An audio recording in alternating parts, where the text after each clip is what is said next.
अब उस लड़के को पता चलता है कि जिस लड़की को पुलिस वाले लेकर गए हैं उस लड़की के पास 400 साल पुराना एक कड़ा है जो करोड़ों में बिकेगा। इसलिए वो लड़का तुरंत पुलिस स्टेशन चला जाता है उस लड़की को छुड़वाने के लिए, लेकिन वो पुलिस वाला लड़की को छोड़ना नहीं चाहता था। तब वो लड़का अपने लाइटर की मदद से उस पुलिस वाले को अपने वश में कर लेता है और उस लड़की को किसी तरह से छुड़वा लेता है। अब वो उस लड़की से माफी मांगता है और कहता है तुम्हारा कड़ा बहुत अच्छा है, लेकिन वो अपने कड़े को छूने भी नहीं देना चाहती है। लेकिन उस लड़के को किसी भी तरह से लड़की का कड़ा चाहिए, जिसके लिए सबसे पहले लड़की का भरोसा जीतना पड़ेगा। इसलिए वो उस लड़की को एक मॉल में लेकर जाता है। वहाँ वो लड़की एस्केलेटर में चढ़ने से डर रही थी, इसलिए वो लड़का उसे गोदी में उठाकर ले जाता है। लड़की के पैरों पर चोट के निशान देखकर वो उसे जूतियों के शॉप पर लेकर जाता है। वहाँ उसे एक जूती पहनने को कहता है जिन्हें वो लड़की हाथों पर पहन लेती है। तब वो लड़का खुद उसे जूती पहना देता है। फिर वो उसे कपड़ों की शॉप पर लेकर जाता है, लेकिन वहाँ वो कपड़े को अपने सर पर पहन लेती है, जिसे देखकर वो लड़का भी हंसने लगता है। फिर जब वो लड़की ठीक से कपड़े पहन कर आती है तब वहाँ उसे वो लड़का नजर नहीं आता है, इसलिए वो वहाँ से जाने लगती है। फिर कुछ देर बाद जब वो लड़का शॉप पर वापस आता है तब वहाँ उसे वो लड़की नहीं मिलती। अब वो उसे हर तरफ ढूंढने लगता है। आखिरकार कुछ देर बाद उसे वो लड़की मिल ही जाती है। फिर वो लड़का उसे एक रेस्टोरेंट में खाना खिलाने के लिए लेकर जाता है, लेकिन वहाँ वो लड़की नूडल्स को इंसानों की तरह नहीं बल्कि जानवरों की तरह खा रही थी। इसलिए वो लड़का उसे नूडल्स खाने का सही तरीका बताता है और जब लड़की का ध्यान खाना खाने पर होता है तब वो मौका देखकर एक लॉकेट पहनाने के बहाने से उसका कड़ा चुरा लेता है और फिर वो लड़का उसे वापस उसी मॉल में ले जाकर एक जगह पर बैठा देता है और उससे कहता है कि तुम यहीं पर बैठी रहना, मैं अभी थोड़ी देर में आता हूँ। इतना बोलकर वो वहाँ से निकल लेता है, क्योंकि उसे तो बस उसका कड़ा चुराना था जो उसने चुरा लिया है। इधर उस लड़के के इंतजार में वो लड़की रात तक वहीं पर बैठी रहती है, इसलिए मॉल की लड़कियाँ उसे पागल बोलकर मॉल से बाहर निकाल देती है। लेकिन वो वहाँ पर ही बैठकर उस लड़के का इंतजार करने लगती है। तभी वो लड़का उसे लेने के लिए वहाँ पर आ जाता है। ये लड़की जहाँ भी जाती है बेवकूफों वाली हरकतें करके आती है। दरअसल ये लड़की तेज बारिश में अकेली बाहर बैठी हुई थी, इसलिए एक लड़का उसे होटल में ले आता है, लेकिन वहाँ भी वो बेवकूफों वाली हरकतें कर देती है, क्योंकि जब वो लड़का बाथरूम में नहा रहा होता है तब वो लड़की वहाँ की लाइट्स को बार बार बंद चालू करने लगती है। इसलिए वो लड़का बहुत गुस्से में बाहर आता है और उस लड़की से कहता है कि तुम ये पागलों वाली हरकतें करना बंद करो वरना यहाँ से धक्के मार के बाहर निकाल दूंगा। लेकिन लड़की को तो कुछ फर्क ही नहीं पड़ रहा था, वो तो बस मुस्कुराए जा रही थी। फिर जब वो लड़का लैपटॉप चला रहा होता है तब वो लड़की वहाँ पर आकर उसके हाथ से लैपटॉप छीन लेती है और अजीब तरह से देखने लगती है, क्योंकि इससे पहले वो जिंदगी में कभी भी इस तरह की चीज नहीं देखी थी। फिर वो लड़का सोने के लिए वहाँ से चला जाता है, लेकिन वो लड़की रात भर लैपटॉप को देखे जा रही थी। अगली सुबह वो लड़का उसे इस हालत में देखकर चौंक जाता है, क्योंकि वो रात भर सोई नहीं थी। तभी उसे उसके दोस्त का कॉल आता है। वो बताता है कि कुछ लोग तुम्हें मारने के लिए वहीं पर आ रहे हैं, लेकिन उन लोगों के आने से पहले ही वो लड़की के साथ वहाँ से भाग जाता है। लेकिन वो गुंडे लोग उन दोनों के पीछे पड़ जाते हैं। उन सब में से एक आदमी उनको पकड़ने ही वाला था कि तभी वो लड़की उस आदमी को उठाकर बहुत दूर फेंक देती है।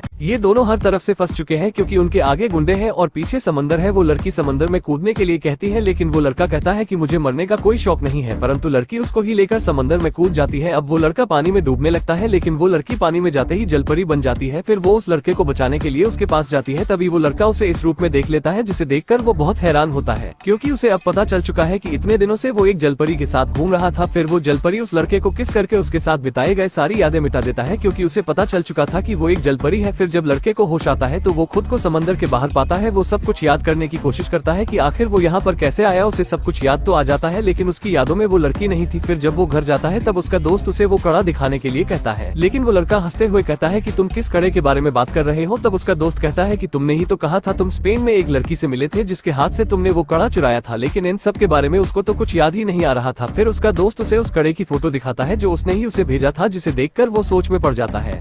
अब वो लड़की उस लड़के को ढूंढते हुए शहर की तरफ आ जाती है, लेकिन वहाँ वो इतने सारे लोगों को देखकर सोच में पड़ जाती है कि यहाँ वो इतने लोगों के बीच उस लड़के को कैसे ढूंढेगी। इसलिए वो उन्हीं लोगों से उस लड़के का पता पूछने लगती है, लेकिन उसका पता किसी को भी पता नहीं था। अब लड़की को बहुत भूख लगने लगती है, लेकिन उसके पास पैसे नहीं थे, जिस वजह से दुकानदार उसे खाना देने से मना कर देती है। तभी वो देखती है कि कुछ स्कूल की लड़कियाँ एक लड़की को परेशान करके उससे जबरदस्ती पैसे ले रही है। अब वो लड़की भी एक छोटी बच्ची के पास जाती है और उसे परेशान करने लगती है। वो उसे पैसे निकालने के लिए कहती है, लेकिन वो बच्ची कहती है कि तुम्हें शर्म आनी चाहिए, तुम एक छोटी बच्ची को तंग कर रही हो। तब वो लड़की बताती है कि मुझे बहुत भूख लगी है और मेरे पास पैसे नहीं है, इसलिए वो बच्ची उसे अपने पैसों से खाना खिला देती है और घर जाते वक्त लड़की को कुछ पैसे भी देकर जाती है। रास्ते में वो बच्ची एक लड़के से टकरा जाती है। ये वही लड़का होता है जिसे ढूंढते हुए वो लड़की यहाँ तक आई है।